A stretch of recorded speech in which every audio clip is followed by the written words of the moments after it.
We've selected our finalists for the Show Us a Hero contest inspired by the Fox show American Grit.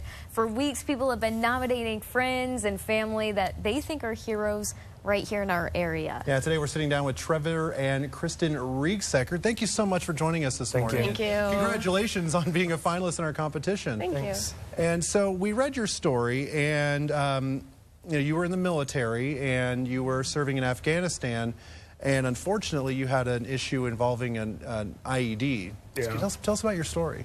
We were over there. We got over there in March. We were there for about 5 months or so, 4 months, and we were on our way down to a FOB that's known to have a lot of tough times over by Pakistan, and we were on our way down there and got hit by the IED, and it was hanging in a tree. Got back that day, went to see the doctor, all that stuff, got put on quarters, wasn't allowed to do any kind of work, had to stay out of the light and stuff for about a week. And got back, called my wife, asked her, because we had another incident with another friend of mine that his wife got called before anybody should have known or something. He was fine. He should have called him himself, but wasn't able to.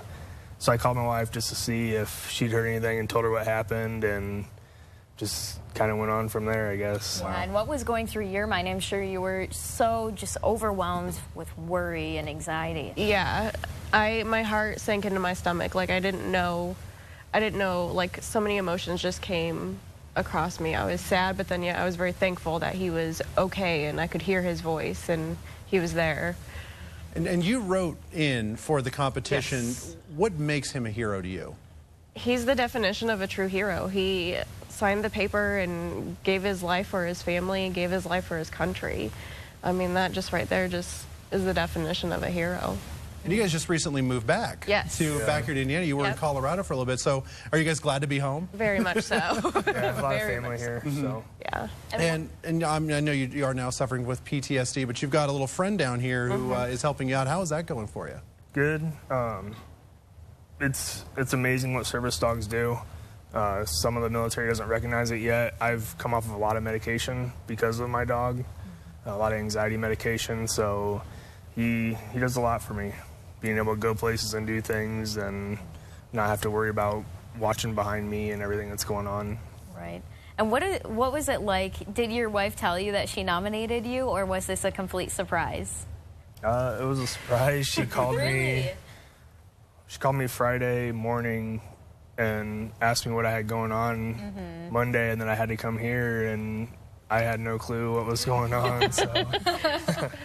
Yeah, I was like, you have to come to the studio on Monday, and he's like, Now, what was going through your mind when you heard that your wife nominates you for this contest, being a hero right here in our community? I mean, that's a pretty big honor. Yeah.